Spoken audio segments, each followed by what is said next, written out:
Praise the lord. మన ప్రభువైన యేసుక్రీస్తు పరిశుద్ధమైనటువంటి నామంలో ఈ ఉదయకాలపు కృపావార్తను వింటున్నటువంటి మీ అందరికీ దేవుని పేరట వందనాలు చెల్లిస్తూ ఉన్నాను. అందరు బాగున్నారా? మరి పూట ప్రభు మనకిచ్చినటువంటి వాక్యాన్ని మనము పరిశుద్ధ గ్రంథములో చదువుకుందాం. కీర్తనల గ్రంథము 22వ కీర్తన 10వ వాక్యాన్ని చదువుదాం. 22వ కీర్తన 10వ వాక్యాన్ని మనము చదువుకుందాం.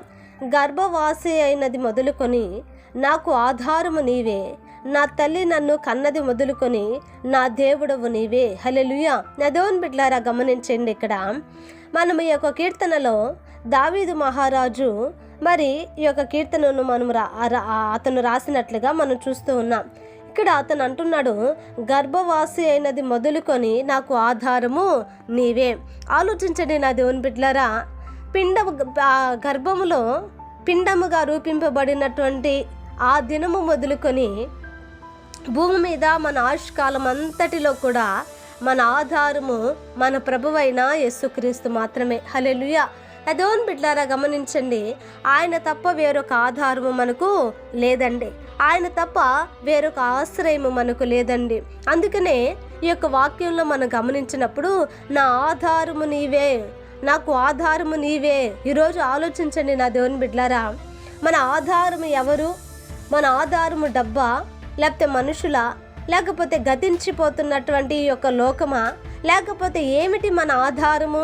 నా దేవుని బిడ్డలారా, ఒక్కొక్కసారి కొంతమంది అంటుంటారు, నాకు ఆధారం ఎవరుంటారండి, నాకు ఎవరు లేరు కదా, నేను ఒంటరి దానిని కదా, ఇదిగో నాకు మరి నా ఇంటి వారు కూడా నాకు ఆదరణ ఎవరు లేరు కదా, అలాంటప్పుడు నాకు ఆధారం ఏమిటి అని కొంతమంది అంటుంటారండి.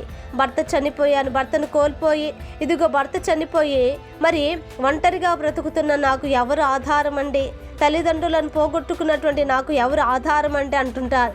కానీ నా దేవుని బిడ్డలారా, ఈరోజు ఆధారము అనేటువంటి ఈ మాట మనుషులకు మనం ఇవ్వకూడదండి. మనుషులు నాకు ఆధారముగా ఉన్నారు, ఈ కుటుంబం నాకు ఆధారముగా ఉంది, డబ్బు నాకు ఆధారముగా ఉంది అని మనం దేనికి కూడా ఈ మాటని వీరికి దీనికి అని మనం ఎంచకూడదండి. ఎందుకనంటే ఒకానొక దినమున అవి నిన్ను విడిచి వెళ్తాయి కనుక, ఒకానొక దినమున అవి నీకు దూరం అయిపోతాయి కనుక, ఏ ఆధారము లేక దిక్కులేని ఒంటరి జీవితాన్ని అనుభవించే పరిస్థితి రాకమునిపే ఈరోజు మన ఆధారము ఎవరో, మన ఆధారము ఇదిగో ఎవరై ఉన్నారో మనము గమనించాలి. హల్లెలూయా. అందుకని ఈ రోజున ఈ యొక్క వాక్యం ద్వారా ప్రభు మనతో సెలవిచ్చిన మాట ఏంటంటే, మన ఆధారము మన ప్రభువే. హల్లెలూయా.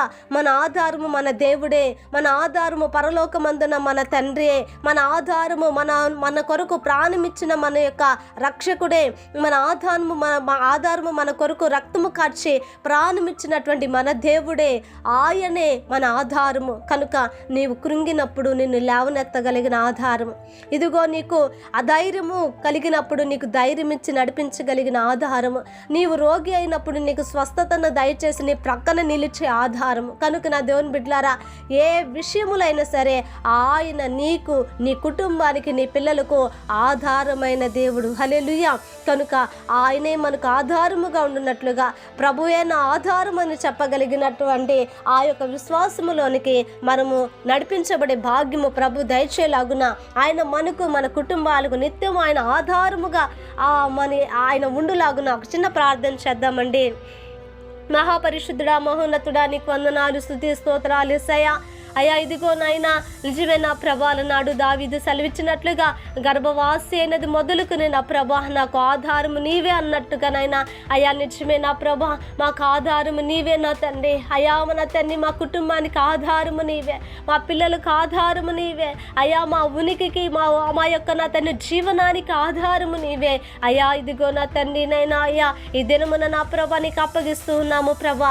ఎవరైతే నైనా ఆధారము లేదని నా ప్రభా నా తండ్రి అయ్యా దిక్కు దోచని స్థితిలో ఉన్నారో అయ్యా, అట్టి బిడ్డలు నా ప్రభా నీ వైపు చూచున్నట్లుగా నా ఆధారము నీవే అని నాయనా నా తండ్రి అయ్యా, ఇదిగో నా ప్రభా నా తండ్రి నీ వైపు చేతులెత్తగా వారికి ఆధారముగా నిలిచి ఉండు రాజా. నీకు స్తోత్రాలు. ఈ వాక్యం వింటున్న ప్రతి వారిని ఆశీర్వదించు నాయన, వారిని, వారి పిల్లల్ని, వారి కుటుంబాలను మీరు దీవించండి అయ్యా.